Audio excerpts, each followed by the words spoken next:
Welcome to the Apex Esports League V8 Supercars Bathurst Challenge for Project Cars 2 on the PS4. Tonight we have our final round of the Bathurst Challenge. So of course we are at Mount Panorama, and tonight's a little bit different compared to our last two rounds. Tonight it is just the final race, so it's just the one big event, and we are also having a shootout qualifier. So drivers will only have one golden lap to set to ensure they get a strong qualifying position. So tonight we head off into a 15-minute practice. Weather is light cloud. Then we have qualifying. So you'll see on the screen it's 45 minutes. I've set that to actually 35 minutes. It's just based on how many drivers we have. So we've got 12 drivers currently registered for tonight. So they will have a little bit of time to get through that. If we do manage to get through it a bit early, there will be a break leading up into the main race. And of course the final race, we have 25 laps, weather's clear to light cloud, and there is a mandatory pit. So far we have Darksider 6789 leading the championship. He isn't able to make it tonight, so that then brings it open for Mr. D-Train Barbado, Corby 387, who also isn't currently online either. And then Azuro and Skitty could potentially move up, as there is 145 points up for grabs for a clean sweep in tonight's round. Last week we saw in round 2, we saw Mr. D-Train Barbado qualify in second and then come first in the sprint race. He also set the fastest lap. And then for the main race we saw Darksider qualify only in 5th but managed to win the race. And we saw Rooney take fastest lap. So we're about to head over into pit lane now. So we will bring up the track map just momentarily. As you can see, for Mount Panorama, the track length is 6.21 kilometres with 23 turns. So lots of potential margins of error for the drivers with only being able to set one qualifying lap. As you would have seen in many of our broadcasts, when drivers do exceed track limits, they don't just get a slowdown, they do actually have to invalidate that lap. So with only getting one chance at setting a lap for qualifying, that lap has to be perfect, and they will only just get the one lap out there beforehand to warm up those tyres before they come flying across the line ready for their hot lap. And then we may definitely potentially see a bit of difference in the grid as we head over into the race, as some of our stronger drivers really pushing that car could potentially make a slight error and cost them a position in the qualifying.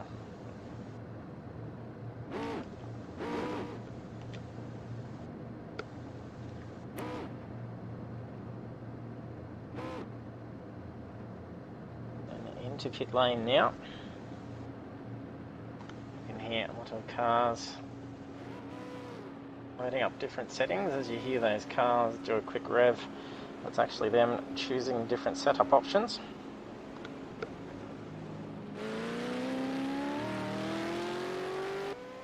One to look out for tonight is D-Train Barbado, who has been performing very well alongside Darksider, and he is next contender in line for the championship. Currently he's on 180 points. Darksider is leading at 223. Then there is 20 points up for grabs for taking pole position in the qualifying. The D-Train Barbado does not actually have to qualify too strongly or finish overly strong. Just as long as that is in that top margin of the field, he should be fine to be able to overtake Darksider's points. A little bit behind is Corby with 169 points, but he hasn't been online. Not sure if he'll be able to join in later. Hoping he may be able to sneak in.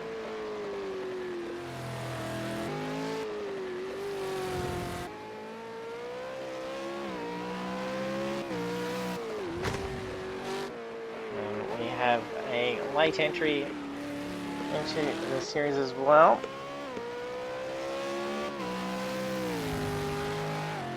We do have two later entries. So we've got Chris Dogg.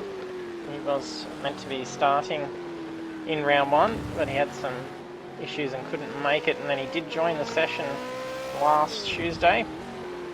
However, it somehow dropped out before the session actually started and we didn't see him get back online, so it's good to see him out on track with us today. If you join us regularly for our other broadcasts, you would see a familiar name, Gallon 350.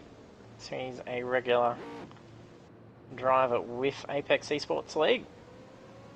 He wasn't expecting to be able to make any of the Bathurst challenge, but he has been able to get in tonight. So it's good to see him be able to join us for the final round.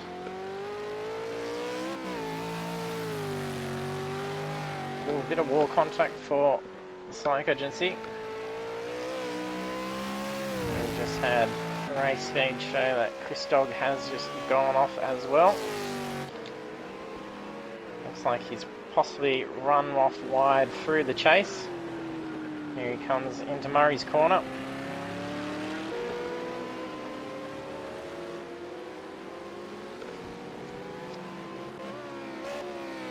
Fritz is skinny. We saw him do some superb driving last week as well.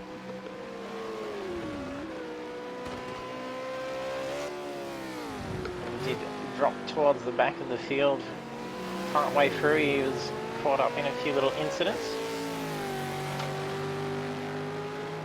We'll make our way down the list and familiarise ourselves with our drivers. We have Gallon 350 in the green 10 Falcon.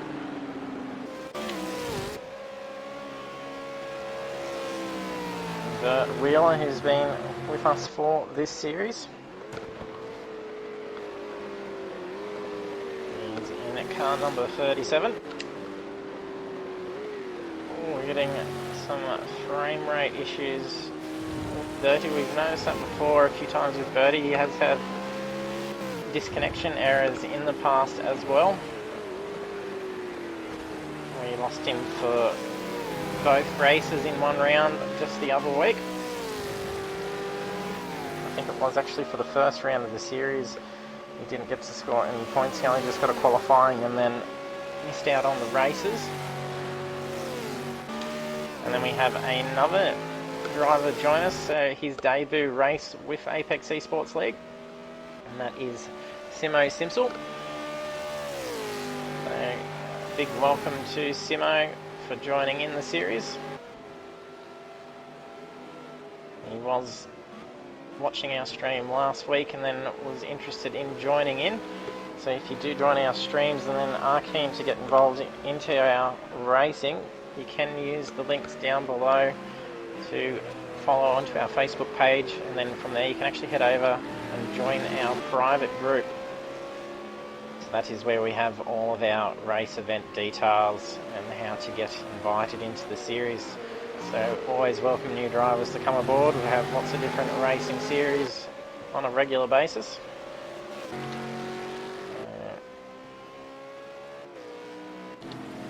Ghetto 23, green number 34. And Rooney's just come through with a flying 2 minutes already, just in his first time for practice. That is a very quick time indeed. So he's brought that car straight back in, so if he's doing some tweaking to that car, we can expect some pretty quick times out of him tonight, I think.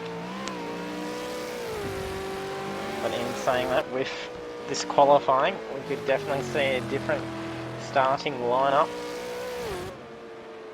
And some of our much faster drivers, if they're not focused and they really miss out on that hot lap, they could potentially see themselves starting from the back of the field, and some of the other drivers who are a little bit more cautious may end up seeing themselves taking a spot at the top.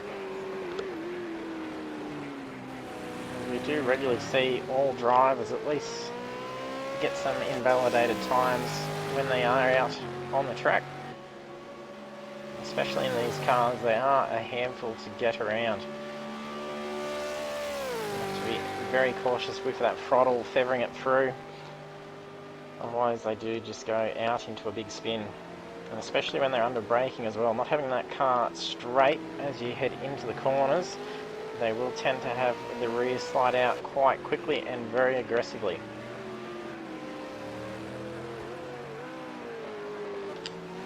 drivers yet to set a time on the board. They did head out of the pits a little bit later than the others.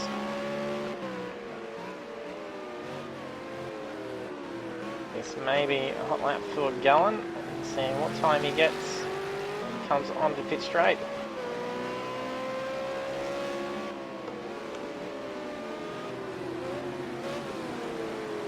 Yes, and here we go. Some final times at 2:08.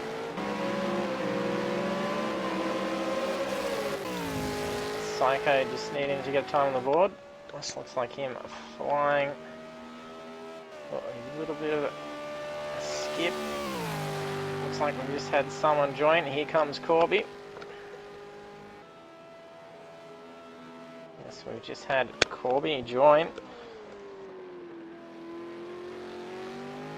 So I was late to getting it, so most drivers remembering that our time for the race is varied as daylight savings has occurred for where we are hosting it. There will be a fierce battle for D-Train, Barbado and Corby for a shot at the championship. And we just had another car join as well, so Kakadu's joined.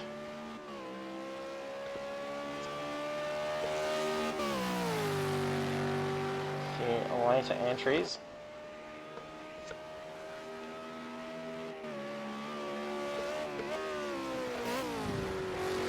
Hopefully I have definitely still allowed enough time for him. Ooh, Psycho narrowly avoids making contact with that bruised and battered car. Psycho has managed to do a 203. Ooh, very broad. That's a hard hit. As he just came up into the mountain corner. Look, check out the other cars so I can familiarise myself. Yes, Corby is in the blue 13.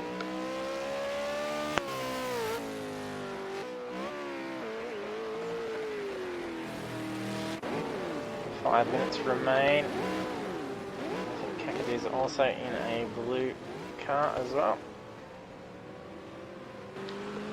And Mr. D-Train is back out onto the track.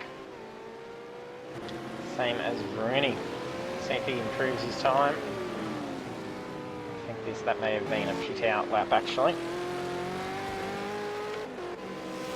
And if you join us for the stream, be sure to let us know who you think will take pole position in the qualifying, and who you think will be having a shot at winning the race, and then also who might take out the championship.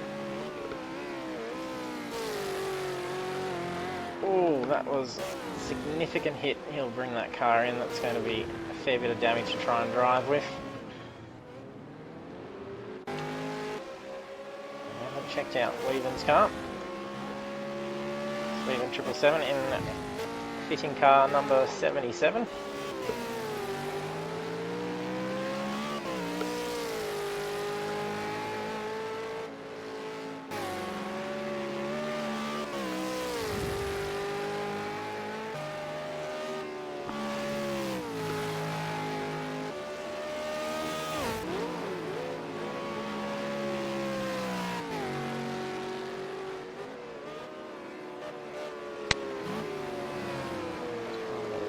See where Weaven is fitting. So Weaven is currently sitting 8th in the championship. We had him miss out on the first round, so we only saw him race last week. He qualified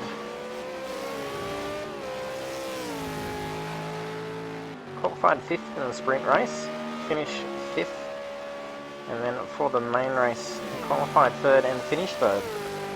So a very strong result for him in that main race of last week. And setting a 203.8 is a very nice time indeed.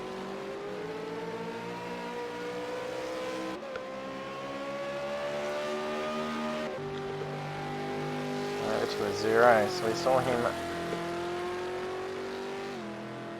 end up in the sprint race. He qualified 10th, but actually finished 2nd, so taking a podium from 10th in the sprint race is a very quick recovery from that position.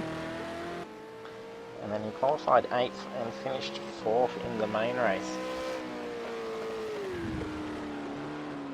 And 4.0 is sitting fourth with 130 points for the championship.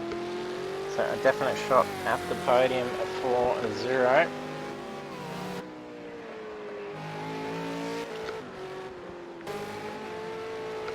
So far, all times looking pretty good. Usually allowed for most drivers' skill levels for about a 210 at Bathurst, but we've been seeing quite consistently for most drivers around the 204 mark for sure, and then getting into that 2-minute mark, almost breaking the 2 minutes. We saw in the main race last week, Rooney 9915 set a 2 minutes, 2-minute 1:8:01. So a very quick race time. We did qualify in pole, Rooney, and then did finish in 8th. So not so lucky through the race, but was definitely very quick setting a 2:01 like that.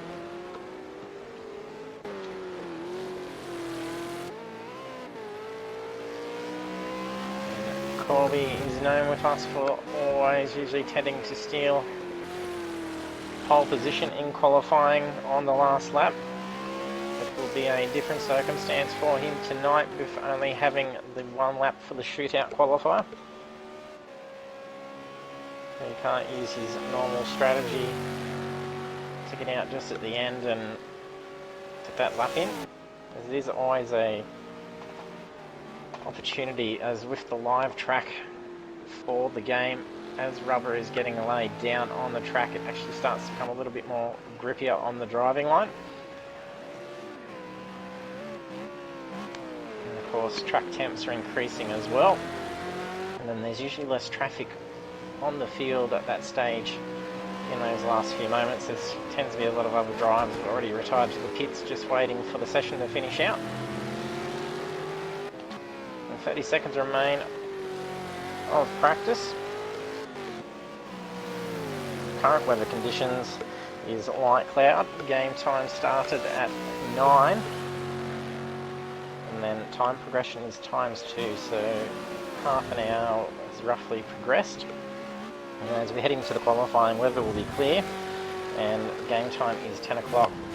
We'll see track temperatures go up, so we should definitely see some very good fast laps, provided they have lots of luck. But then, you know, these times we are seeing now is after several laps of being out on the track. The tyres aren't quite up to a nice amount of heat just in that first warm-up lap. So, 1:40 for remaining drivers to get last laps of practice in.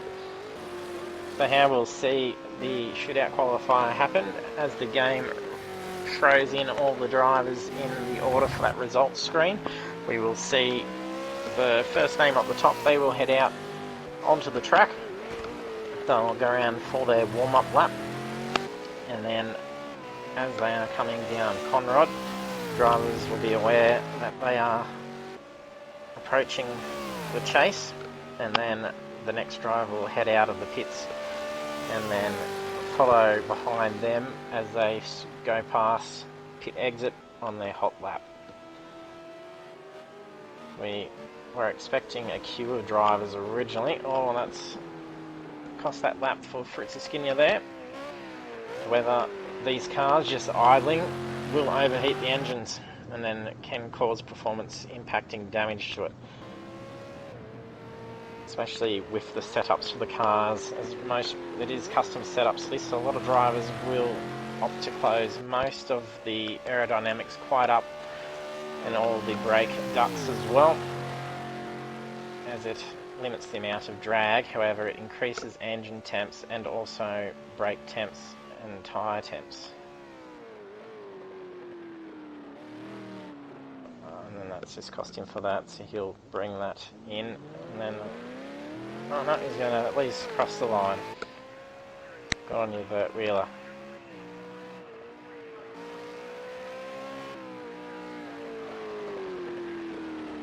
Taking it easy through Murray's.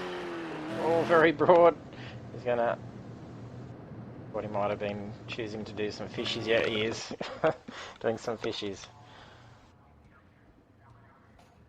Oh, we just look like someone has disconnected. I'm not sure if it's in that instant straight away, but we have Rooney9915 setting fastest time in the practice with a 2-minute .613. Having a look through the sector times, it's pretty close through all sectors for all drivers. There's not much of a difference for our entire field. We've only got 11.3 seconds, and that was with 2:11, so very good times indeed. So we'll be heading over into the shootout qualifier now. So hopefully it all goes to plan and there's enough time for all the drivers to get into it. And we'll see who heads out first, so that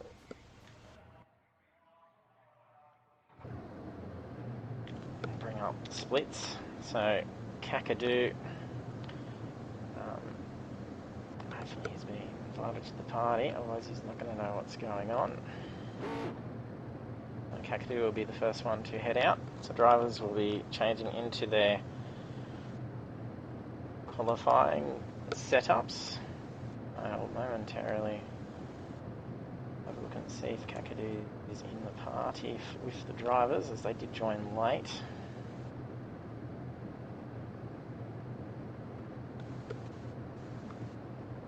They're probably wondering why he hasn't head out just yet.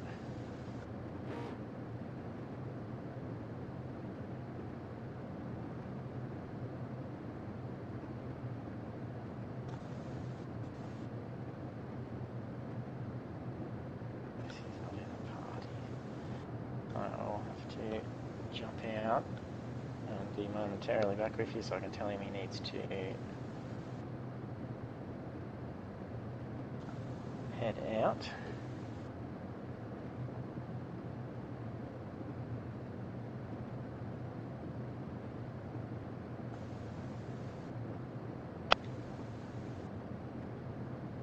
So you won't hear from me for a moment.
Okay, and I am back.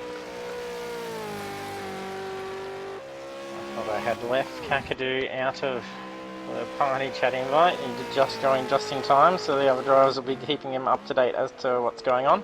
So we just got Corby to jump in. Usually we see Corby steal pole on the last lap, where tonight he's the first one out.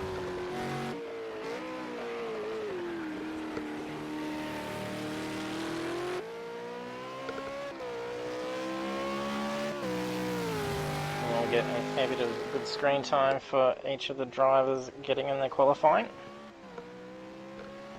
So hopefully you still have enough time to get in laps. There's lost 4 minutes already just getting it all set up. So Kakadu will head out of the pits as Corby is coming along.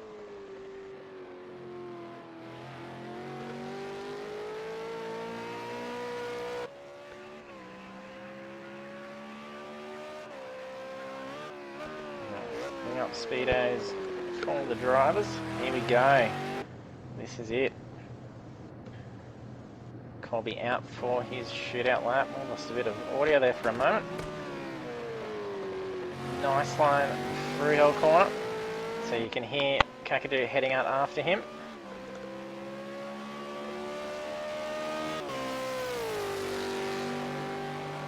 It'd be nice if we could see current track temps and tyre temps as well for the cars, just to see how it's performing. This tyre's doing quite well. Very nice line for Corby so far, coming up through the mountain. A little bit of slip as he comes up through the cutting. Nice line, you can go flat out through here. Nice feather up almost on that curb. No room for mistake as he comes up along the top of the mountain, heading out onto the skyline. Oh, we just had another one join. Skiddy's just joined. He's probably not going to get time to get in. We needed 45 minutes to allow for, I think, all drivers.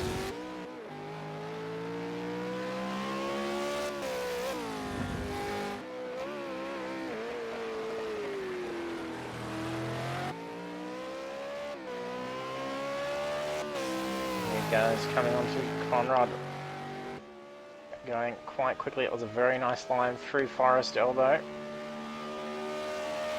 think it's definitely going to be a very nice qualifying time. And you can see the fuel load that he's put in this car. So he's only got 2.6 litres of fuel as he's coming up to almost 3/4 of his lap complete. Oh, that could have almost cost him. That's cost him a bit of time. It hasn't thrown the lap away for him. I'm not getting an accurate race feed, so I don't know if that's invalidated his time. Here we go, let's see what time he sets. At 2:04. And in the pits he is, and here we go. So this is pretty good timing, so here comes Kakadu. So Fritz Esquinia will be now heading out. And this is Kakadu's hot lap, so big difference in the car setup here compared to what we just saw with Corby's car. Corby looked like he probably started with about 5 litres of fuel. And Kakadu's got a fairly decent amount of fuel, so he's running 27 litres. The car will definitely have a lot more weight to it. It can be beneficial in the larger cars as it can tend to stop. Oh, a bit of wall contact coming up. I don't think that will have cost him his lap. It will allow a couple of wall scrapes before it invalidates the time on Bathurst. So in these cars tend to be heavier as it is, it can sort of hold the cars down that little bit more so there's less roll. Very fast across the top of Skyline, down into the S's. Oh, that's a heavy contact. I think that's probably cost him the lap. And it'll lock up again. Oh, raw contact once again and coming into Forest Elbow. Don't know if it's invalidated his time. Almost wall contact again. Looks like there's a little bit of steering issue, so it looks like he's sustained some damage. Not going to be a strong time. Potentially ran the risk of not being able to get a time on the board. So we've got 25 minutes remaining. Hopefully we can definitely get the rest of these drivers through.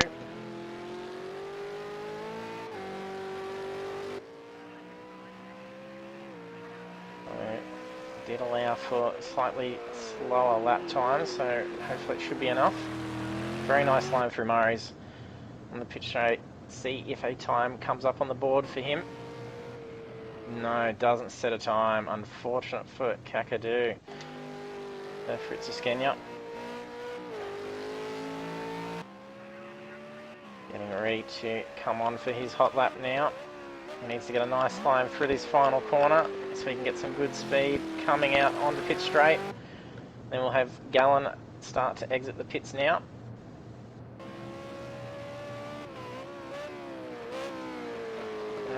Once again, a different fuel load.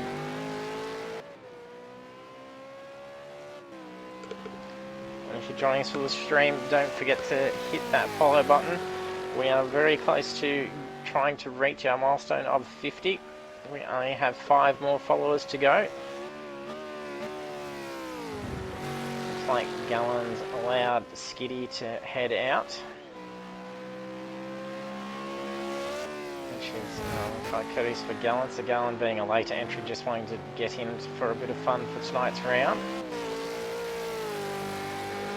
Allowing the regular drivers their spot. It will be very exciting to see just about a full grid tonight. 25 laps in lovely conditions. We'll see some great action. Fritz Iskenya is doing really well with this hot lap. See how he goes. Down to the second, a lot of drivers I tend to see usually in third, going down into the S's and then down into second for the dipper.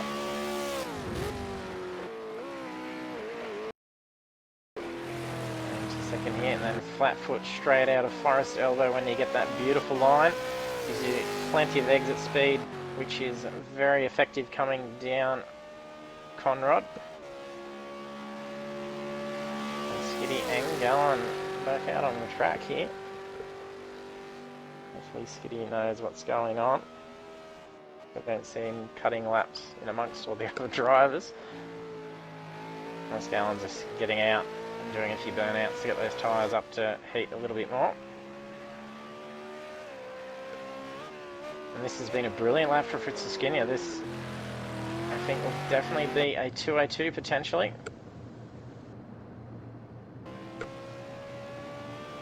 .204. Very nice time indeed. So we'll see where Skiddy and both Gallen is. I'm not sure who's running what. I think Gallen just got out a little bit earlier, trying to make up for some time. A very close time so far, and here comes Skiddy. Fuel loads, he's running 8 litres of fuel. Looks like there may be some scrapes to that car, I think. Yeah, he's taken some front end damage on that car.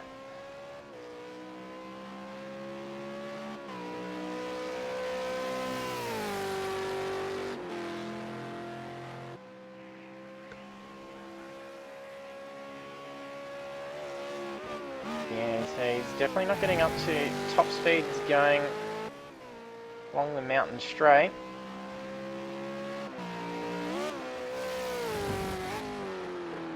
Nearly wall contact as he has that rear slide out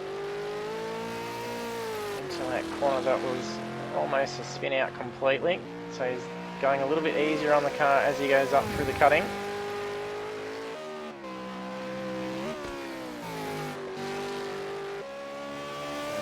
Cautiously as he comes across the top of the mountain. Nice line over Skyline. So down the fourth, down the third. Oh, that's just cost him the lap. That will have invalidated his time. Time won't be on the board for Skiddy. So Skiddy and Kakadu missing out.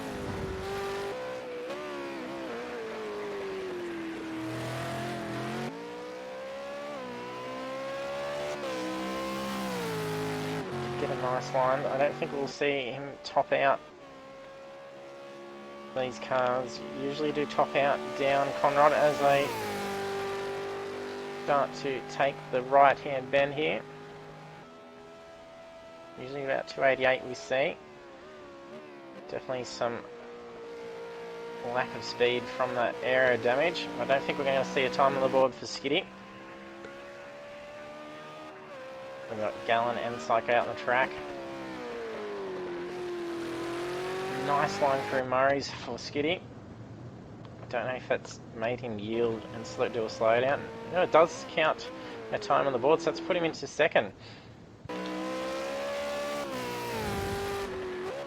we have Gallon, and we'll check Psycho. I just want to see where they are in relation. That's alright, so they are trying to sneak in a fair bit more since we are running out of time to get everyone through.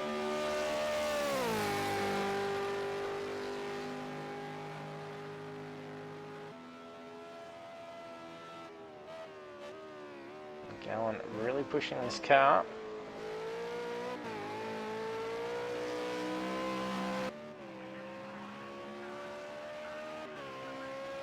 So 20 minutes remain.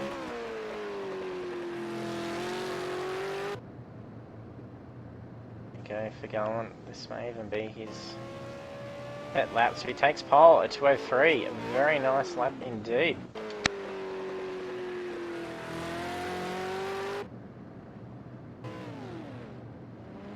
Psycho. That was good timing here. Then we've got the next car heading out. Looks like Vert Wheeler.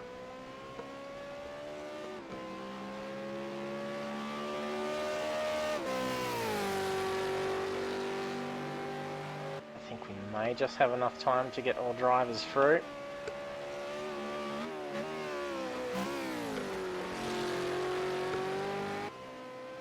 Very nice line for Psycho.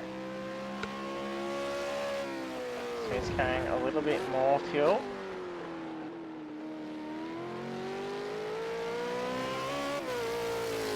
Looks like he had to shave off a little bit of speed and correct into that corner.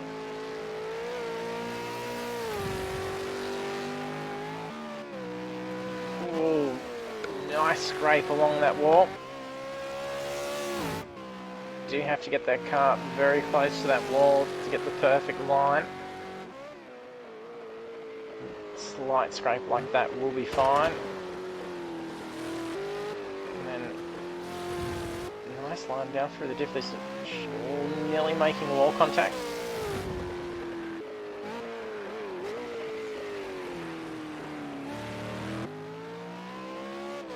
Slightly offline through Forest Elbow. That'll seem a little bit behind in time.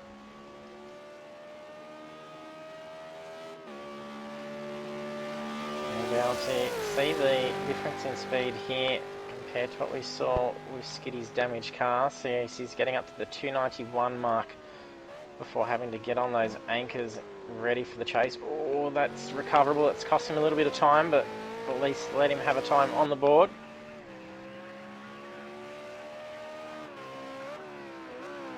On the anchors into Murray's. Flat foot straight out. Nice line. I think it's another 2:04 on the board. 2:05. That's seen him move into 5th position. And here we are, good timing of Vert Wheeler starting his next lap. 17 minutes remain. I think we can get through. We're just about halfway through the field.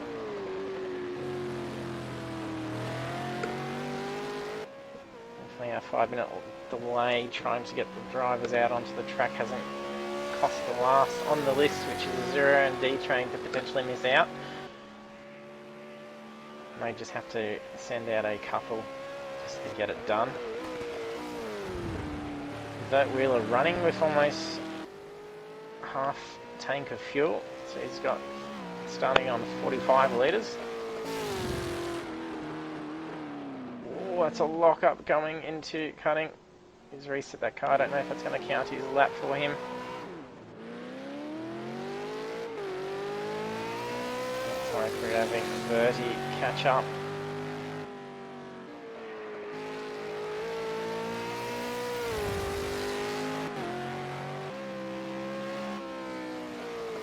You can see the car isn't as flighty around those corners as we saw the last couple of drivers. So that heavier fuel load keeps that car a bit more stable. but it takes a little bit more to bring up and to navigate those more technical turns. So you got to compensate for that heavier load of fuel.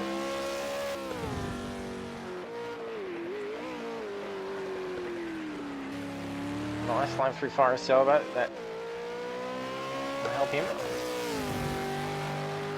Seeing if the fuel load affects his car with his speed as he comes down and tops out down Conrod.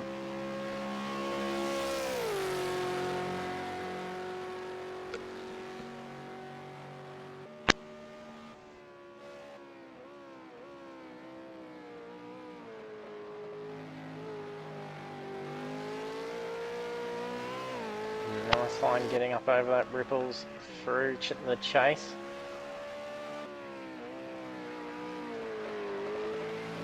And then you pull that car up just a little bit more coming through. As you can see, less flighty as he makes it round through that corner. But Wheeler didn't get the set of time, so that car reset making that wall contact cost him the lap. So Bertie onto his. Yeah, so Simo is out for his warm-up. Yeah, I think I just almost accidentally quit out of the session on myself. It would have been drastic.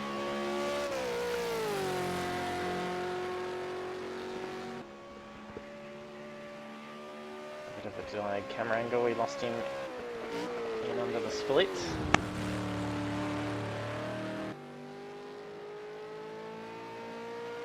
We've seen Bertie do some good tidy driving here in this. Ooh, a little bit of a bad line. That's cost him some time. You can see the rear of that car wanting to float about a lot more than what we saw with that Wheeler, with that heavier load of fuel.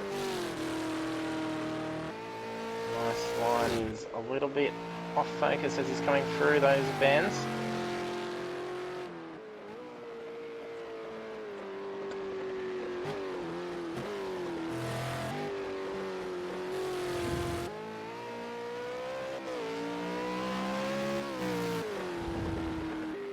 Bertie qualified 9th in both races last week. Oh, that's some heavy contact into Forest Elbow. I don't know if that's invalidated his time.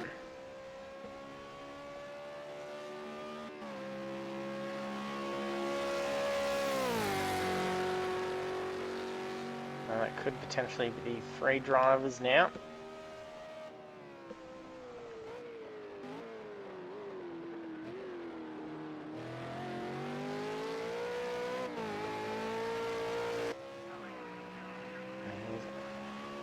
Doing well here. Let's see if the time comes on the board.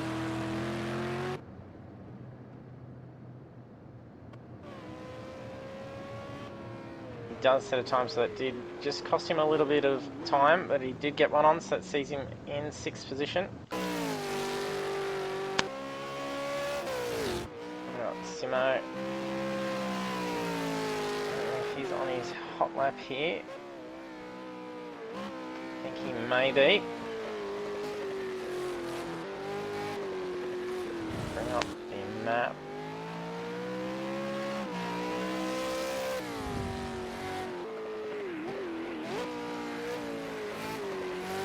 He may be on his hot lap here.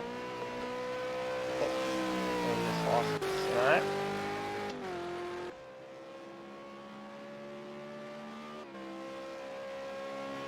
Is his debut race with us.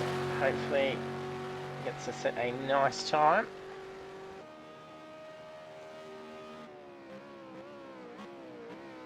Can't remember what time he set in practice, but that is a little bit offline coming into the chase. See a lot of rubber left there. You can see some cars off in the background coming down Conrod.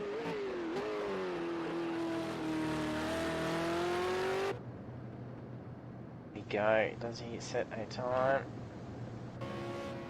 Yes, he moves into 7th position. That's right, so we're catching up a little bit now. So we've got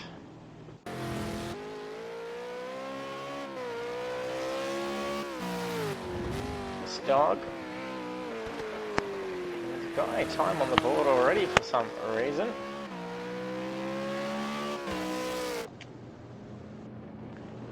Rooney, Gito. Yes, I think we should be able to get through the last 5. So yes, Rooney just sets the time 2:20.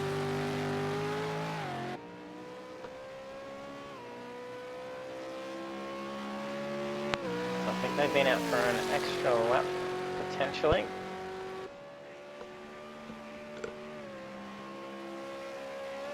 We'll see just who is ahead. This looks like Chris Dogg's hot lap. Let's see if that changes things. It's him and Rooney. Yes, that's improved him, so 2:04.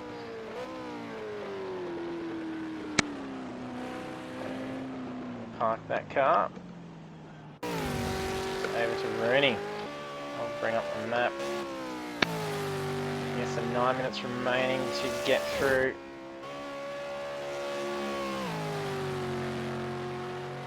Four drivers, I think we could do it.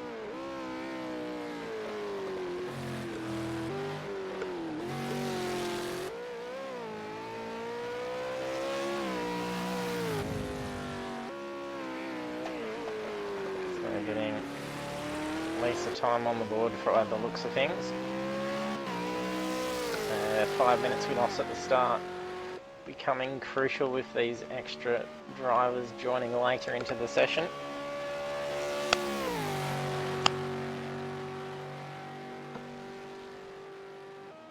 Rooney getting a nice speed going down Conrod, 292. I think that's the fastest we've seen so far.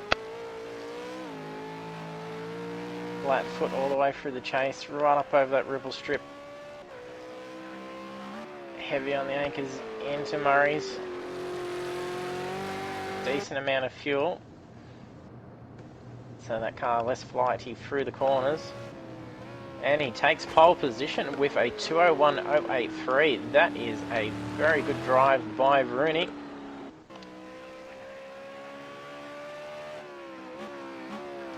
So Gito on for his hot lap. Yes, we can get through our drivers by the looks of things here.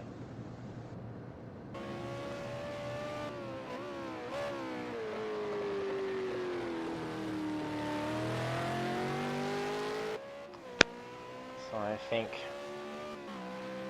a 0 and Mr. D Train definitely probably feeling rather cautious. I'm worried at the moment with that clock counting down.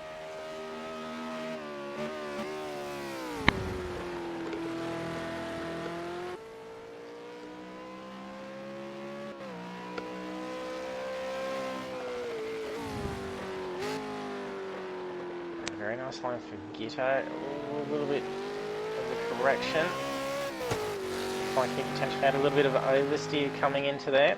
And then as he starts going up through the cutting, he has to be very cautious as there's a bit of a lip on the crest going up around that bend, and flat foot there will actually put the car into a slide quite easily. Where if you do just feather it over, you can get that car and keep enough traction down to get quite flat out through that next bend.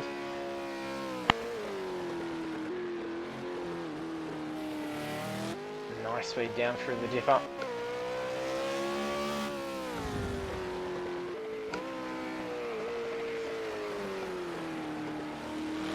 Nice and wide for Forrest. There was a little bit of a correction. There was a little bit of oversteer. Car darting around a little bit. I'm not sure. It looks like there's a fair bit of scrapage to the paintwork on that front left end. There could potentially be some suspension issues going on for him. So on his warm-up lap, that could have potentially had a bit of a bingle somewhere. I didn't see him make any wall contact on this lap.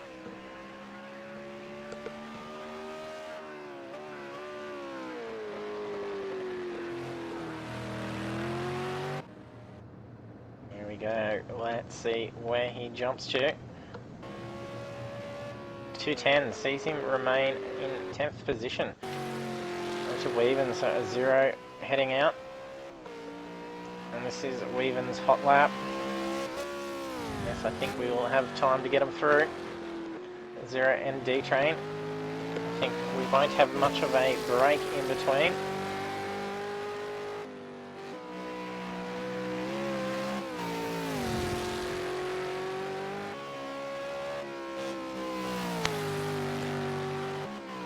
We're watching here.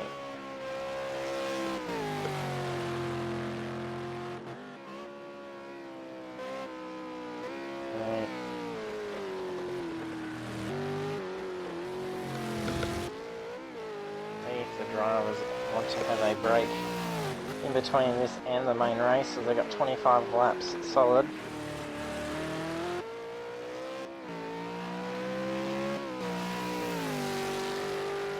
This is a very neat lap for Weaven. We saw him performing very strongly last week. I think this could definitely see him in the top 5 for sure.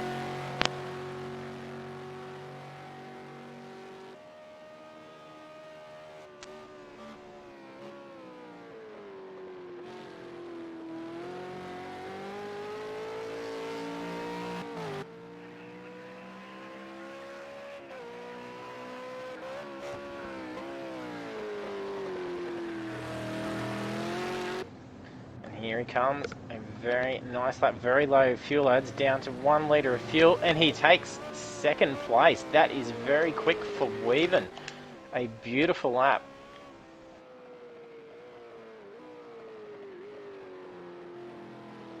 Not sure if this is, yes, this is a zeros. Coming on to his hot lap, we're just going to be having enough time to get all drivers through.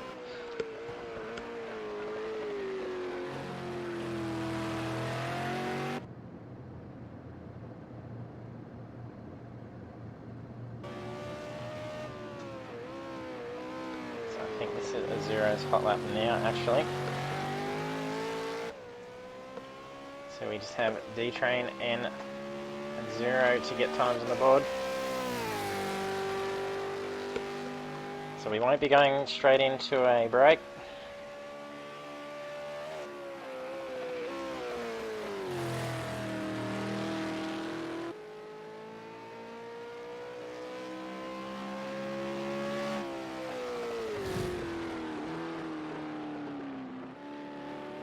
Drivers not wanting to have their break in between, as all the drivers can be tending to things while they've been waiting for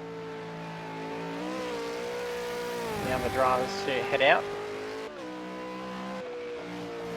The drivers should be relatively refreshed for the race. We do tend to see a fair bit of fatigue affect the drivers by the end of the race.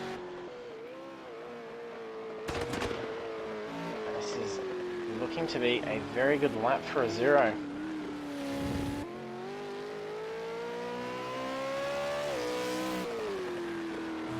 We saw spectacular driving by a zero to recover from a qualifying position of 10th to take a spot on the podium in 2nd, and then in the main race from 8th to 4th. So with how he is going with this golden lap, could it be a pole position stealer in the last moments of the session? D-Train's just finished his warm-up lap.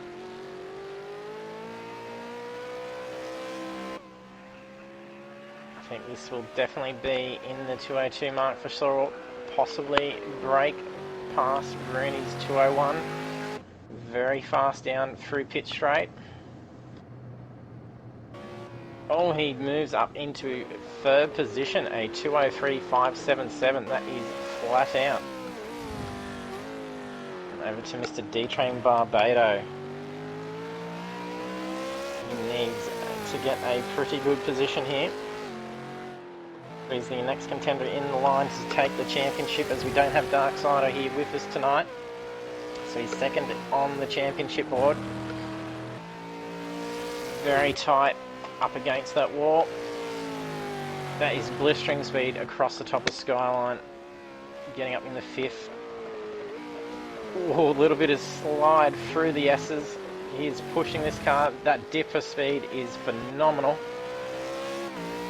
Did not back off at all through there. And right up against that wall through Forest. So perfect line. I think this is a pole position by D-Train. And we've just managed to have enough time for this shootout session. So 30 seconds remain. Just no mistakes for D-Train here. I think he's even got a little bit offline. He feathered that through, but I think he has a little bit of time off his sleeve for this. I think this will take the lead. Oh, that could have potentially cost him running off wide at the end of Murray's. And we didn't get the see it. Will we see it here at this screen? So he takes third positions. That was a very quick lap indeed. So we have Rooney 9915 starting from pole position. Weaven in second, and then the rest of the field. D-Train Barbados 0. Gallen, Corby, Christog, Skiddy, Fritziskenya, Psychogency, Bertie, Simo, Gitto, Kakadu and Vert Wheeler. So unfortunately for Kakadu and Vert Wheeler, invalidating their lap times. So not getting a time on the board, but starting towards the back of the field. So very exciting, seeing some very nice driving by the drivers in that qualifying session. So we'll be heading straight into the race. We won't be heading off for a break.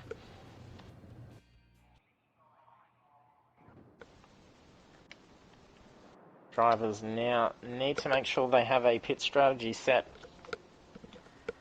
They may want to play with fuel loads with this as well. But as you saw, the fuel loads that was on screen for the shootout, they were running the cars very light just for the qualifying. So they'll need to change their cars already. You'll see the cars dip down as the drivers are loading a different setting.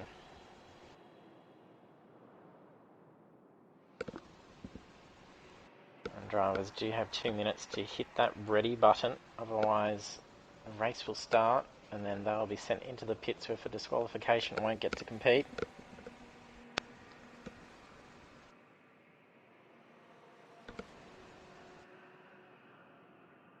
Uh, 15 cars on the field with just one shy from a completely full grid. We had Darkside to be able to make it tonight, it would have been a full grid. So very unfortunate that we couldn't get Darkside tonight.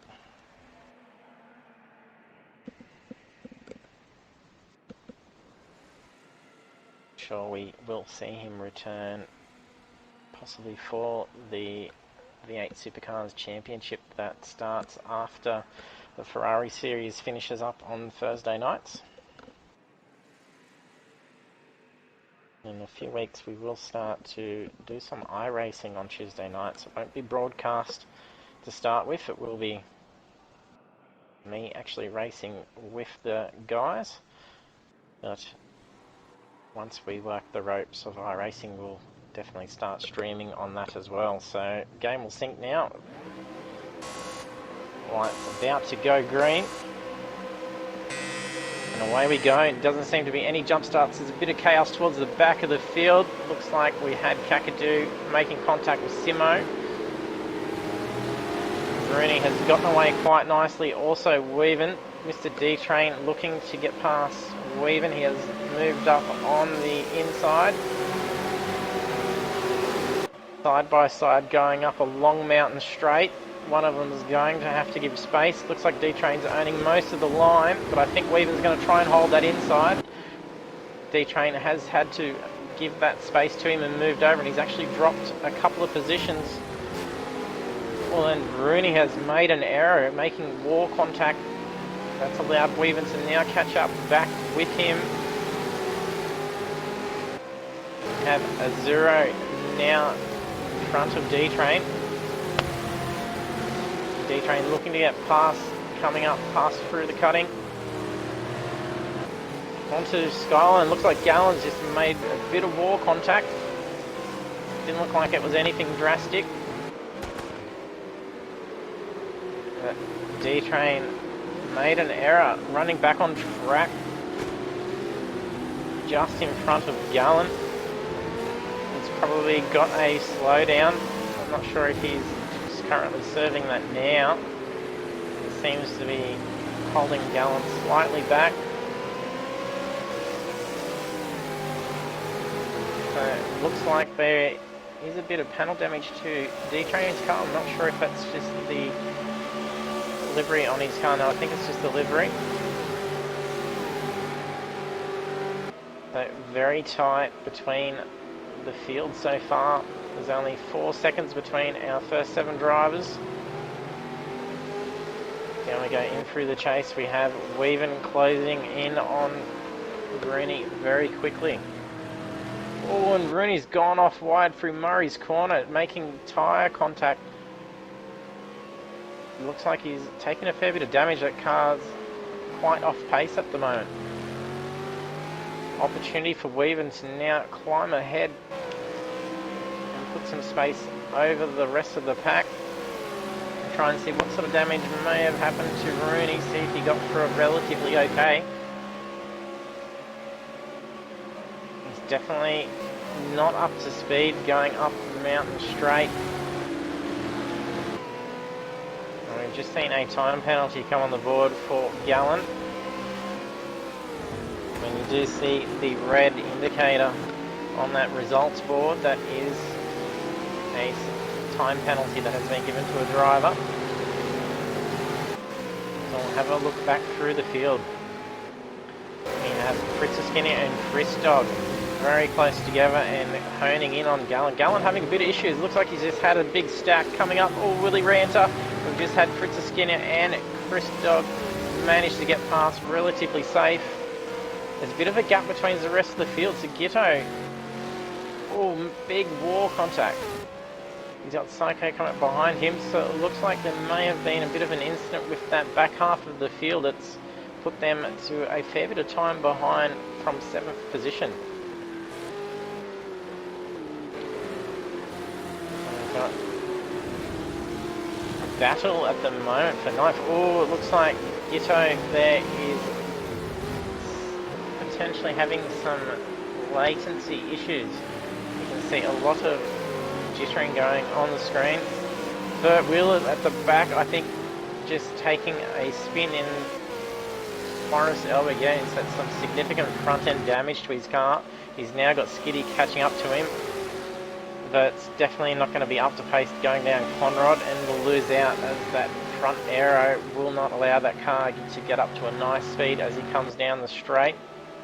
He's also going to have some issues trying to bring that car up in time as he comes down into the chase. Yes, taking it very easy. He's probably going to want to take that car in now, I think. It looks like Psycho is also heading into the pits.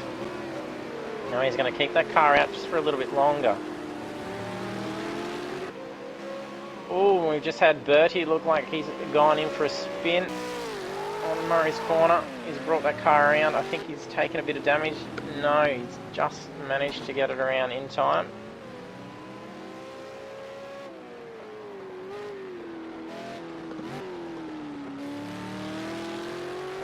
Unfortunate for him there.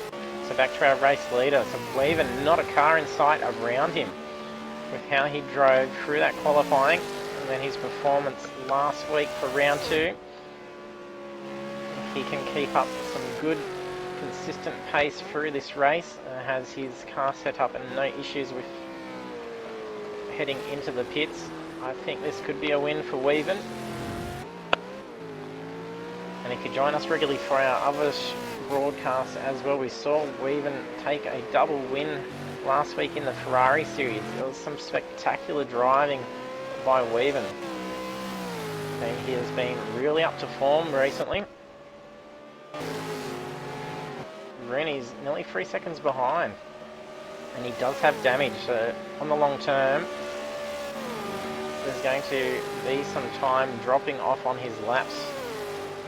So his last lap of 2:06, we've seen Weaven, a 2:05, so Weaven's setting at 2:05.5, so a second off, which is why we're seeing 3 laps in. He's now got 3 seconds over him. So with consistent times like that over the course of the race, we could easily see Weaven climb a fair way ahead. I think Rooney will be having a bit of pressure being put on him by D-Train for sure, as he is closing in rather quickly. He's a little bit off pace on lap times from the last laps, but Rooney does have that damaged car.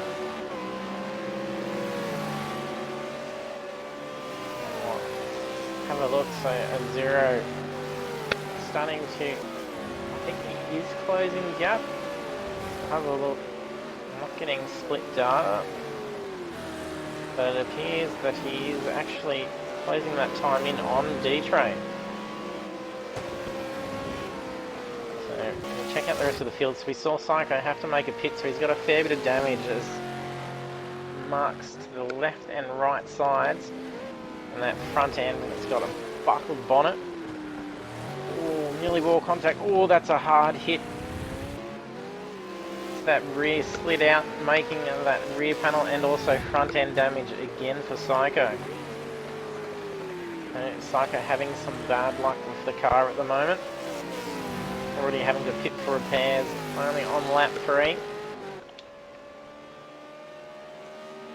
I'm not sure if he took some of the damage in that start where we saw some cars. I think it was Simo and Kakadu potentially making contact at the start, so it looked like someone stalled or spun at the lights, and then they're reverting to get around. Oh, and he spins out in the chase.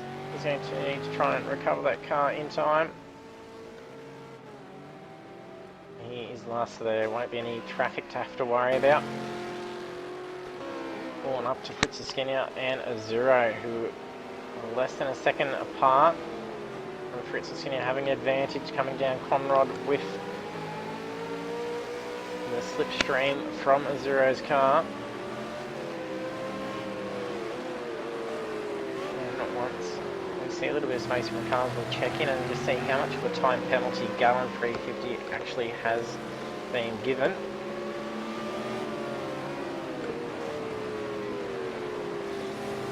From lap 5 of 25. Already some intense action from the drivers already. A fifth of the way through.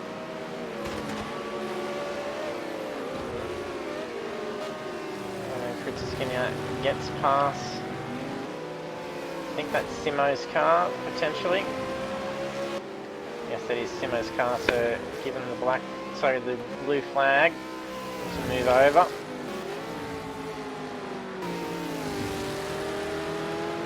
Fritz Skinner just getting past the 0. 0 a little bit off pace, catching up to the back marker, so Simo slowed them down a little bit, and that allowed opportunity for Fritzo to get past.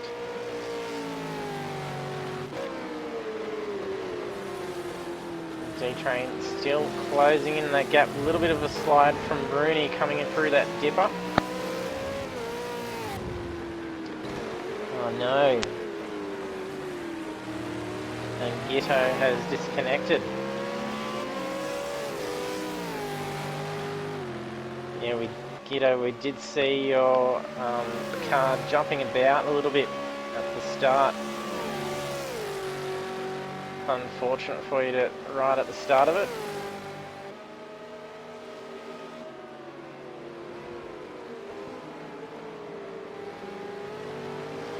And D-Train, just as he was closing in, Rooney's started to scoot ahead just that little bit. Rooney doing quite well with some slight damage to that car.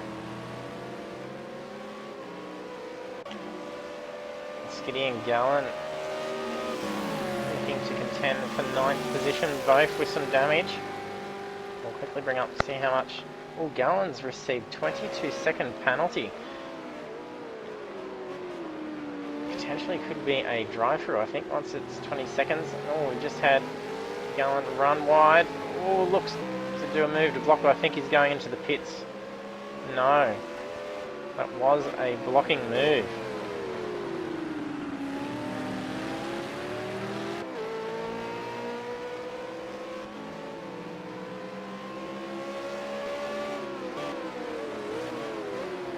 Yeah, your car was vanishing a few times. I couldn't tell, I just noticed the green car jumping about, and I thought it might have been your car, Giddo.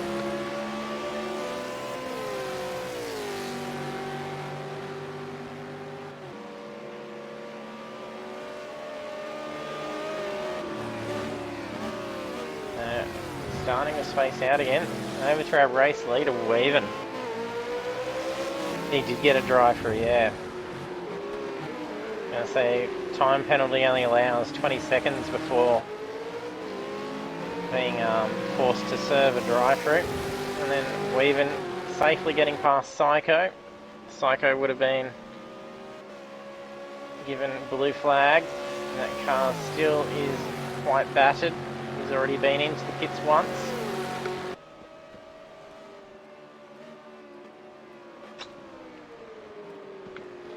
I was going to say it's pretty fierce to already rack up exceeding track limits within the first few laps to get a drive through.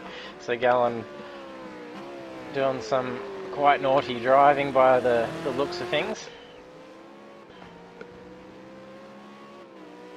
And we'll bring up timings real quickly. I'm not sure if it shows all cars on the track on that screen because I get different. I have to scroll through in my screen.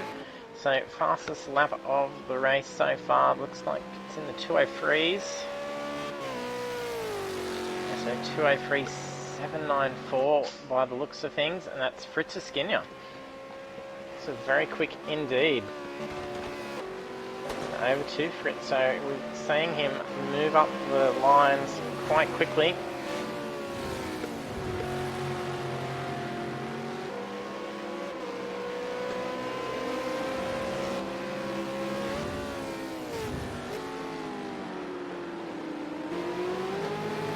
So do you take your gear, your steering wheel and everything with you when you're away for work?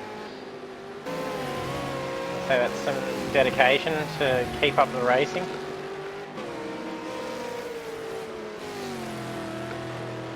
Ooh, very tight line. Fritzo's really pushing this car. No wonder he's currently got the fastest lap of the race.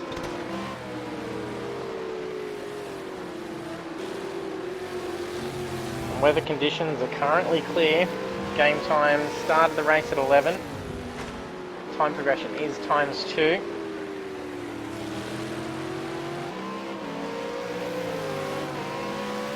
The track temperatures will be increasing with the clear conditions, and I'll expect to cloud over with some light cloud as it approaches probably around the 1 o'clock mark, I think it will be.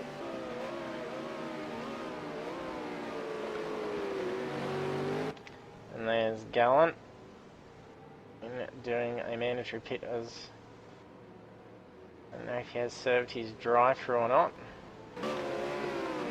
Here we go, Fritz now moving in on Rooney. So D-Train's managed to get around Rooney. We did see him honing in on him quite quickly. And Rooney is showing some damage to the front of the car. He may be a little bit off pace on the straight, so it's going to be an advantage to cars tailing in quite quickly behind him. They're just going to have to be cautious as they're going to need to shave off that little bit extra speed coming into the bends. I think we'll see Fritzo definitely probably make a move on Rooney this lap, I think. Not sure what happened there. There looked like wall contact. It was, he saw the puff of cloud like we did there, but I didn't see him actually make wall contact. Lag, maybe having an incident with Rooney's car.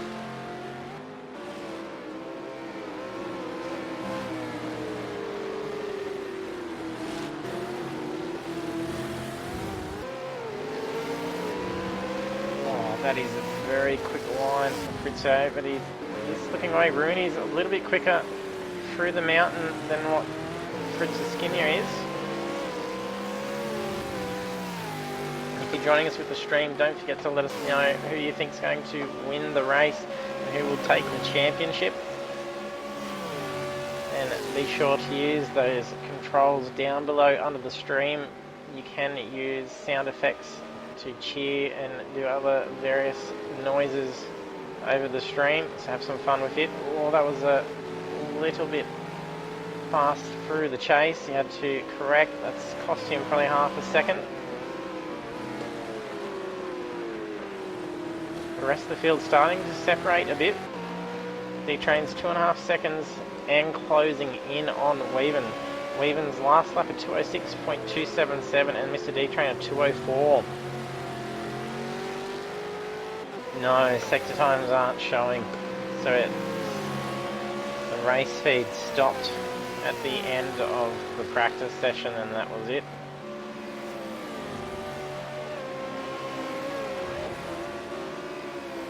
You'd think with how many years the game has been out that we possibly would have had a update to fix that.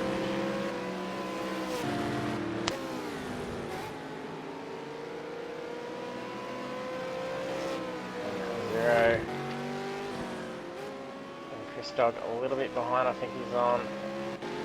Yes, they're both on lap 9. I'm not sure who's behind Sir Corby. Looks like he's taking some damage. I'm not sure if he's using this as his mandatory pit or if he's just having to head in and get it, and then we're getting the glitchings. I'm not seeing them change tyres, but I think we actually are. Drivers have mentioned in the past that we don't see the animation of the tyres being changed, but they were indeed actually getting tyres changed.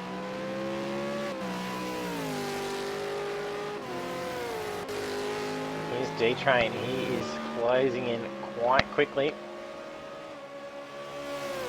His fastest lap is very consistent, so his best lap at 204.260 and then a 204.4 was his last lap. So Weaven 3 seconds off his best time, and that does happen once you're at the front for a while. You can get a little bit relaxed, you don't have as much pressure being put on you to keep pushing that car. You don't have anyone in front of you to try and gauge pace. You can usually tend to close in on someone when you are following them, as you can try and follow their lines and then see where they're getting away a little bit quicker than you, and then try and make adjustments to your own driving to try and mimic that and see if you can push that car a little bit more through those sections and improve your sector times in comparison. Weaven doing very well for 10 laps in.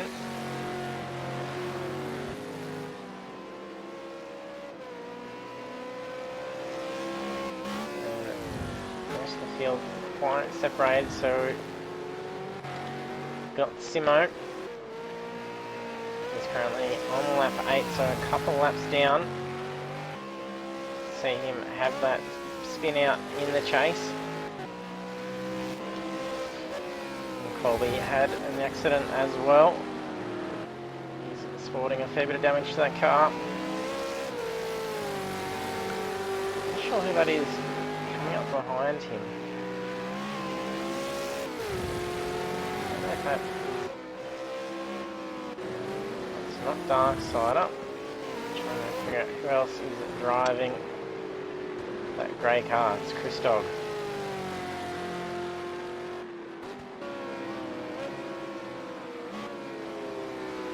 Chris Dogg's 7 seconds away from a 0.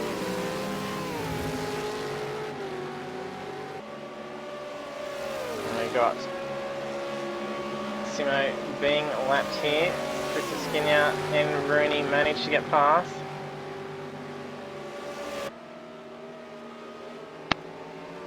We did see them lapping back markers before. Come to an advantage that slowed up the lead car, allowing for a pass of the following cars.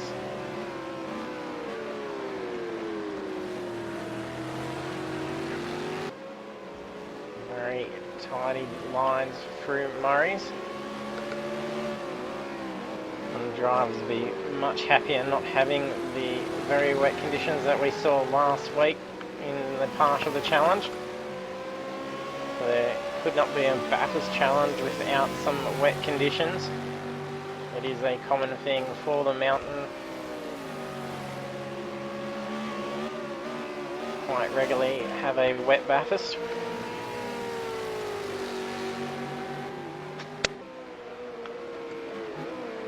Oh, and then that looks like Bert Wheeler. So making an error coming down into the S's, and he just pulled that up just in time, narrowly avoiding contact with Kakadu. Kakadu's car showing a fair bit of damage. Same with Bert Wheeler's as well. Did see him do that early on. We haven't seen him head into the pits over the course. 25 laps, it will definitely be affecting his car. So a bit off pace with those timings. So 2:11 is his best lap, last lap of 2:14. I think we saw him set at 2:09 potentially in the practice session. So him and Kakadu not getting times on the board for qualifying. I did expect potentially more drivers not to get a validated lap for their hot lap. I think overall for trying to do a shootout style with Project Cars 2 with how it's all set up, I think it did work quite successfully, so may have to look at doing this again some stage. And in goes Rooney into the pits. This will allow Fritz to get up into third position. Oh, he's quite quick going into the pits. He needs to be cautious, otherwise he's going to receive a penalty. No, he did pull that car up in time. Speeding in the pits, we'll see a 10-second penalty straight away. Car's up. Weaven starting to improve his pace a little bit. D-Train is slipping back behind. We did see him close that gap to 2.5 seconds. He's now pushed that back to nearly 4 seconds. Weaven seeing D-Train in his mirror started to get him to push that car a little bit harder to get around, almost halfway through the race.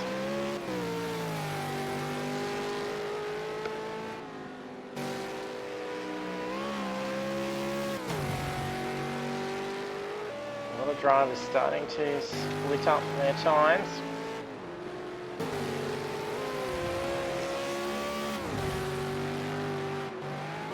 Oh, that could be disastrous for Corby. Going off wide twice, that could have put him into a spin and straight into those walls. Very tidy along the skyline. Right up over that ripple through the S's. He's quite quick down this hill. Oh, there's been contact. I'm not sure who that is. Is that Gallen's car? I think that is Gallen's car. He had gone off. Not sure who's catching up behind him there. I think that may be Chris Dogg. Oh, Gallen's getting out of the way for him. That was almost disastrous. Chris Dogg almost deciding to go off to the left to get around Gallen. Gallen's needing to get that car into the pits. There is a fair bit of damage to that car. And you can see that car is trying to pull off to the right. He's fighting that car to keep it over to the left. Oh. Struggling with it for sure. He's going to need to bring that into the pits. It's not ended up with a strong result for the race. And we've got Weaven in the pits, followed by Azuro. So D-Train and Fritz and Chris Dogg now leading the race. Chris Dogg's 21 seconds behind the leaders. They will need to pit, so Weaven and Azuro, see what their times. The times go haywire after the leaders head into the pits.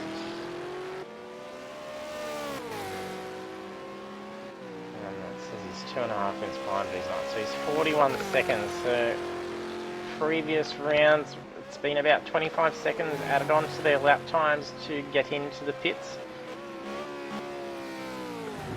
So D-Train at the moment potentially has an opportunity to be able to get in and pit and probably come out at least in third position for sure. A little bit of a lengthy pit stop I think for Weaven. D-Train looks like he's catching up to Vert Wheeler here. He also has a damaged car. And good driving there for Vert Wheeler, moving that car off track to allow D-Train to be able to get through. And a win here tonight for D-Train would definitely see him take the championship win. Following him was Corby, so D-Train's on 180 points. That's big points, it's 120 points for a win. Corby 387 following in third place at 169 points. Corby sitting quite far back at the moment. It's not going to be a spot for him to be able to recover enough to be able to claim a championship win. However, he could still be enough to maintain a podium spot. We've got Fritz Skinner, Skiddy and Azuro all very close. So they're 121 points starting from Fritz Skinner, moving up from Skiddy and then Azuro with 130 points. So Fritzo, Skiddy and Azuro finishing strongly tonight. We'll possibly see them on the podium for the championship. And talking about those drivers here, we have Skiddy and Azuro following in those exact order. We are contesting for a spot on the podium.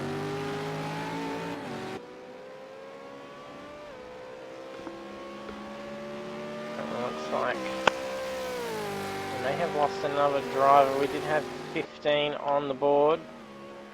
We lost Gitto. I'm not sure who else we've lost.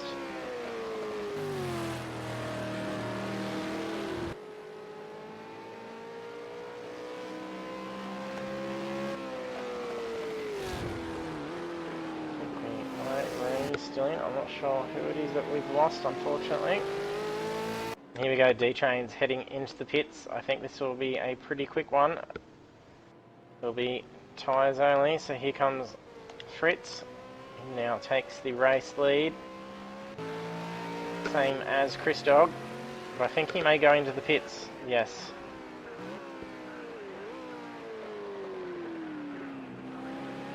Being just over halfway through the race, as long as they're cautious about their pit speeds and got the pit limiters on. So D-Train is away. So we've got Weaven. I don't think he's got enough to catch up to him. No, so D-Train is out on the track. I think that's Bertie just up ahead of him as well. Yes, so D-Train catching up. Fritz Skinner needs to pit. Yes, we have lost Psycho. We saw Psycho take a fair bit of damage in those first laps. He's probably retired that car.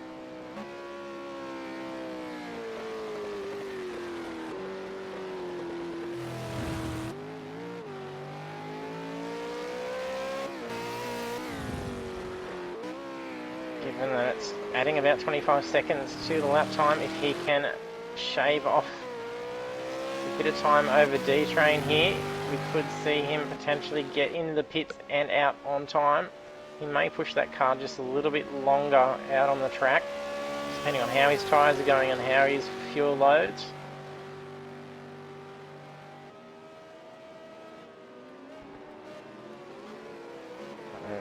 Skiddy's into the pits now as well. Let's see whether Fritz decides to pit in.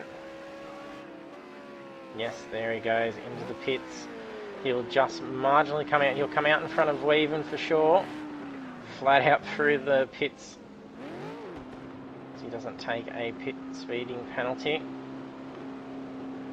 It looks like that's probably... It is Kakadu, I think. No, who else is in the blue car? It would be Corby. He's just gone past. Yes. Looks like we've got Gallen in the pits again. Here comes D-Train. It's not enough for Fritz to get out in time. Taking a little bit longer. So Weaven reclaims into second position as well. He's 7 seconds behind D-Train. 9 laps remaining. How we've seen D-Train race in the preceding rounds in the Bathurst Challenge. He is quite clean and consistent when he's out the front. I think we can possibly see him further that lead over Weaven and possibly take a win tonight.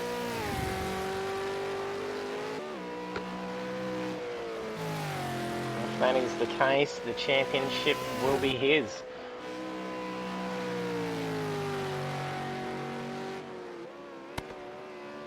As long as no mistakes, and then as he's passing any back markers, no accidents occur, he should be pretty safe. And while we haven't got any close drivers next to each other, we'll just compare some lap data. So Weaven has just set his best lap on his last lap, a 2:03.818. D-Train Barbado, a 2:04, and then setting 2:13, and I think that was his pit lap. So his pit strategy being very quick, so possibly not changing tyres. Being custom setups, you can run hots. Season is spring, and being clear conditions with the race starting game time 11, you'd definitely be running hards and get through those tyres for an entire race. And there we go. I think we've just had the fastest lap of the race set by D-Train Barbado. He's just set a 2:02.250. 2:03s was the fastest. You can see it before I can, as I've got to scroll the way through, but yes, he has just set the fastest lap of the race. And that's a second quicker than what Weaven is doing. So with only 8 laps remaining, we could potentially see another 8-second lead put over Weaven.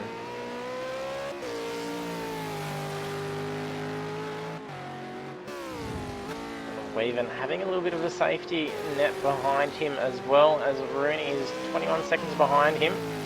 I think Rooney has been in for his pit. Rooney was dealing with a damaged car for the first half of the race. Corby's received a penalty as well. We'll see what he's got. So he's just received a slowdown penalty, so only a 1 second time penalty for him. It's not going to be a drastic effect. Another Gallen with a drive-through with 22 seconds. Oh, and there is someone. He's sitting right hot, right up the rear. I'm not sure who that is, whether it's Skiddy, I think it is. That's not Skiddy, it might be Corby or Kakadu. Kakadu. However, I think Gallen is only trying to recover ground. I'm not sure if Kakadu's already gone past Gallen as being lapped. Fritz is skinning out. He's closing in on Rooney. We'll have a look and see if there's a bit of difference to Rooney's car. So there's residual scrapes, but he did have that front bar looking on that left side quite damaged. So I think he has been into the pits and had that tended to now. So he should be a lot more stronger pace around the track. I think Fritz Iskenia is definitely, yes, so his last lap, almost a second quicker than Rooney. I think he'll be making a move on Rooney. Things are cautious, stay on that tail of Rooney, put a bit of pressure onto him, try and force an error.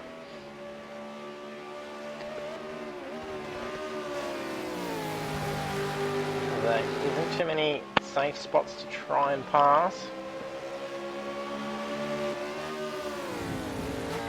So to make a tight pass, oh, very tight. That is almost going for a move.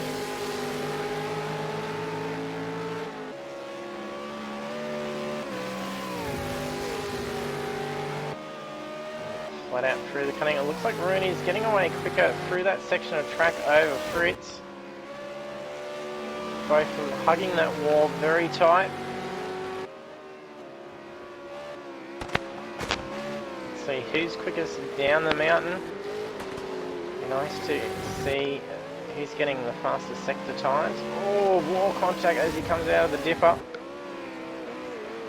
Hasn't seemed to have cost him a lot. I don't think it'd be a slowdown. Very nice line through Forest. But Rooney did get away from him a lot quicker. That's almost put a second's difference again. He did have that down to half a second difference between him. He can try and catch up here. Won't be enough to try and make a move coming down into the chase. He's going to be on the anchors a little bit earlier than what Rooney is, as he had that little bit extra speed.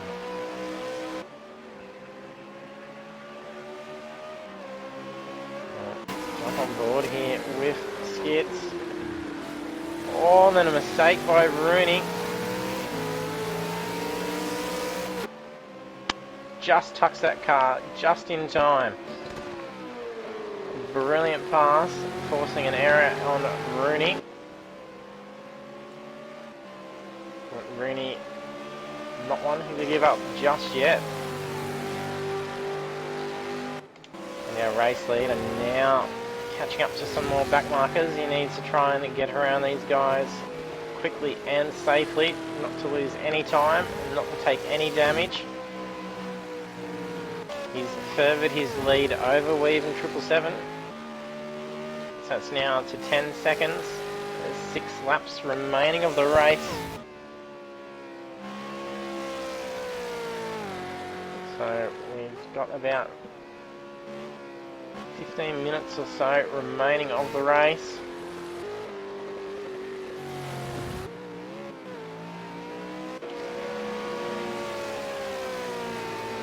Cakadoos just heading into the pits at the moment. Very different lines. Rooney rather wide through the S's. And we saw Fritz make wall contact on that corner, which cost him that half a second, but then managing to get past with the error on Murray's corner from Rooney.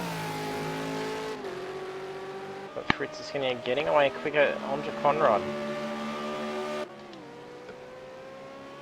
Cakadoos has been in and out of the pits. A fair bit of scrapes to that front end of the car.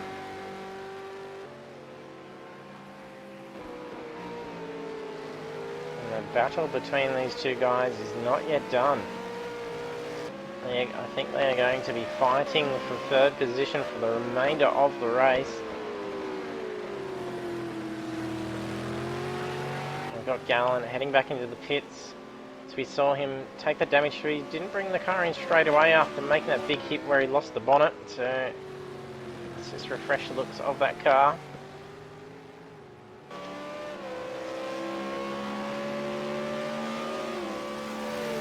You can see different sections where each of these drivers are more strong compared to the others as they close in quite quickly and then start to separate quite quickly in other sectors.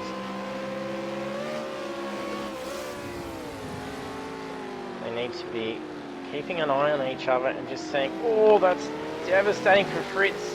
That's a big hard hit, so some oversteer coming into the mountain corner.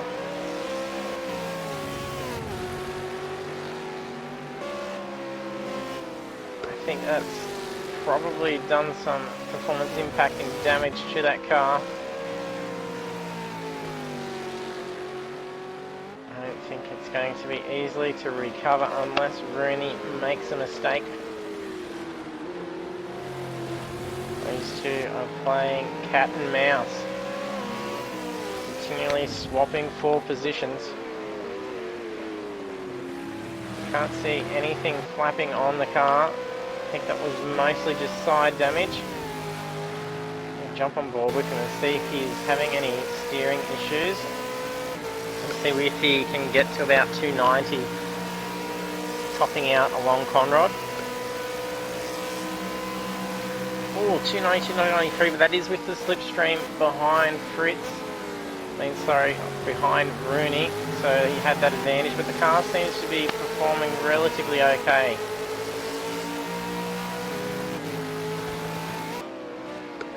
I think he got out of that quite luckily.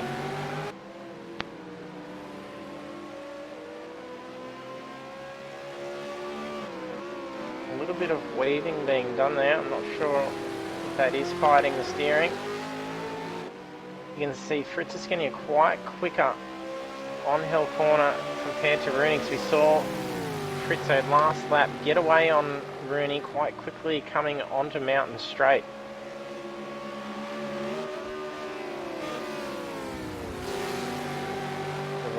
Rooney will need to try and improve his line through that section if he's to try and hold Fritz Skinner off for the last 4 laps.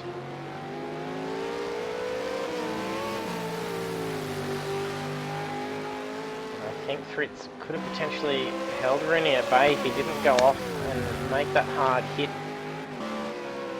on the mountain corner. Oh, both hits by Rooney and Fritz. That was a good solid whack. These two are not going to give up on each other yet. This is insane. Going down the dipper, almost on tail. Hard hit again. It's going to put him offline for the next corner. He's going to be a little bit off pace for Forest Elbow. Flat out. The Fritz is going to get quite good with the more technical corners by the look of things. He's going to have an advantage. He's close enough that he's going to get on the tail coming down into the chase. Lap 21 at the moment, 22 now with Mr. D-Train just crossing the line for lap 22. Oh, an error by Rooney. It's not going to be enough to be able to allow a pass here, I don't think. Rooney's blocking the inside line through Murray's. He's moved over that little bit. There's a little bit of rear contact made against Fritz's car that did put him off mark just slightly. But this is where we're seeing Fritz get through quicker in Hell Corner than what Rooney's. You can see him here. Huge exit speed coming out of that corner. He has that driving line down packed. Slingshotting around on Mountain Straight. He's going to have the advantage of being on that outside for a fast line through here. Very tidy, side by side. These two guys. Oh, wall contact by Rooney. Fritz trying to find a line. Fatigue, I think, is setting in on the drivers after 22 laps around the mountain.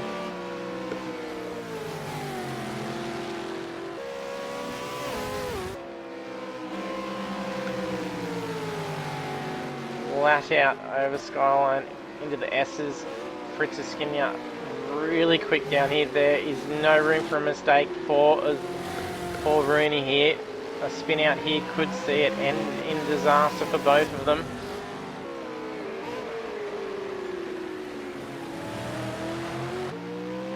These guys are giving us a show tonight. Our poor race leader is just cruising on all by himself at the front of things, and we cannot get ourselves away from these two. We are glued. They are not giving each other a break. I have not seen intense, fierce battling go for so many laps between drivers for quite a while.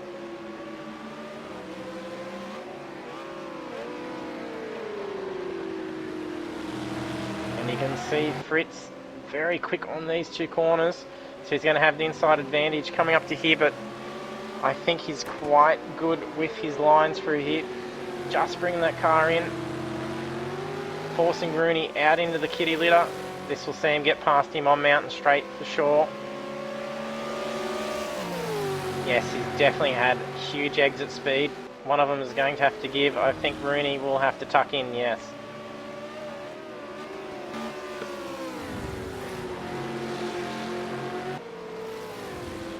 Oh, and there's some good speed coming up around that bend from Rooney.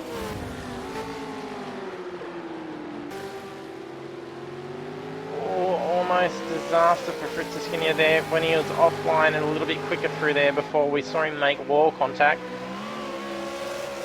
And these two last time around here pushing these cars and both scraping wall.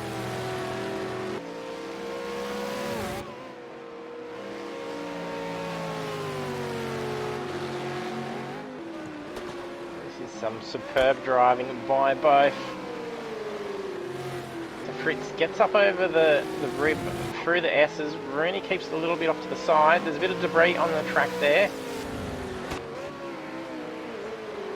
Plenty of rubber laid down, coming down through Forest Elbow, so the track's seeming a little bit more gripping.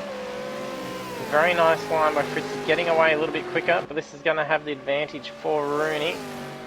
We've just had Weaven be given a slowdown. It's only 1 second. It's not going to affect him over the course of the next 2 laps. I think he's definitely got a spot on the podium in second position. Going to have to jump over to our race leader and see how he's going for the finish. I just have a feeling there may be another move made here between these two. These two drivers I think will be the most exhausted out of all of them tonight. They have not had a chance to relax at all. And then Rooney dives off into the inside, heading into Hell Corner. It's not enough to get speed around, and Fritziskin has been having the advantage here. However, Rooney's gone much quicker. Oh, there's a bit of traffic coming out onto the field. I think it's Birdie.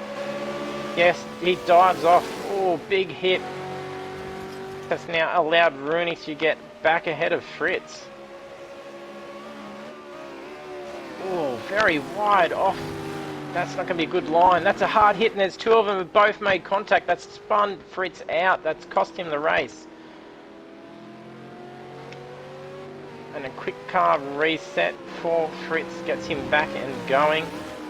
But I think, oh, there's some big damage, yes, so he redressed that situation there. That was nice. I'm not sure if the game was telling him to give that position back, or if that was just sportsmanship.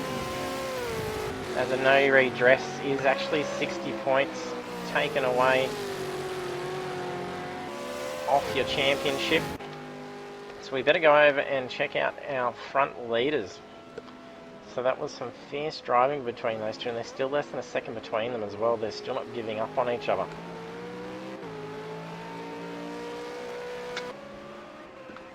And there goes Gallen into the pits again, I think. He is having a very shocker of a race, unfortunately. We saw him doing well in practice and qualifying. Here comes D-Train on the final lap. I think this will be his victory lap, and this means he will have secured his spot as the V8 Supercars Bathurst Challenge Championship winner. Rooney and Fritz are definitely spacing out now. Rooney, it looks like, has got the wheel behind him. Weaven has done a spectacular drive tonight as well. His car looking very clean and tidy indeed. saw that from him last week as well.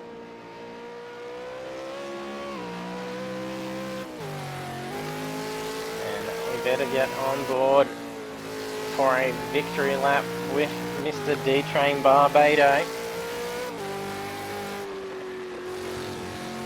So he's had very clean driving, so I don't think there would be any penalties that would need to be applied. And even so, I don't think that would affect him with the amount of points he's going to be scoring.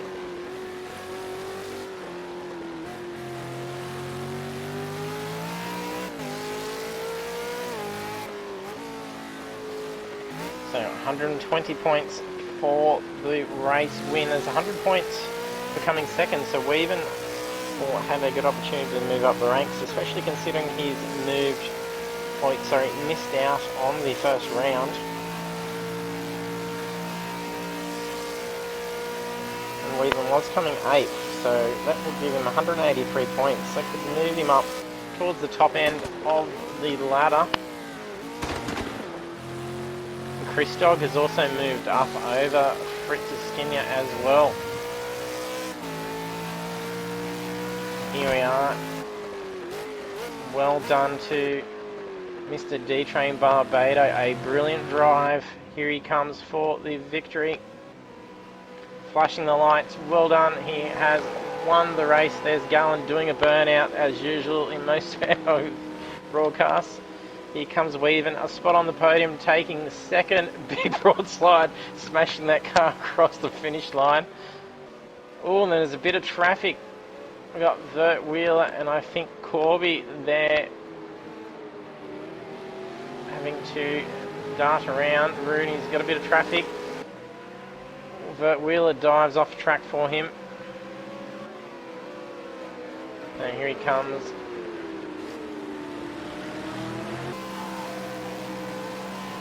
To cross the line, you still hear Gallen doing a burnout. We'll hopefully get time to come back. Drivers destroying cars across the line. Well done, Rooney taking the win. There's Gallen doing a burnout. Chris Dog takes 4th position. Well done, Fritz Skinner in 5th after giving us a fantastic battle. 80 seconds remain to get the last laps. Zero coming in at 6th position. He's pretty safe. There's 20 seconds between him and Kakadu. Needs to take it easy. Gallen still destroying tyres at the finish line. There's Bertie narrowly avoiding him. We cannot even see a car. And here comes a Zero. Not sure what's going on, but seeing a cloud of smoke. Crosses the line in 6th position. Well, Gallen doesn't cross too much across that line and blocks the finish line for them. So brilliant race to finish this 3-round series of Bathurst Challenge. He's crossed the line into the road. Here comes Kakadu. 30 seconds remain. He's just finished in 7th position.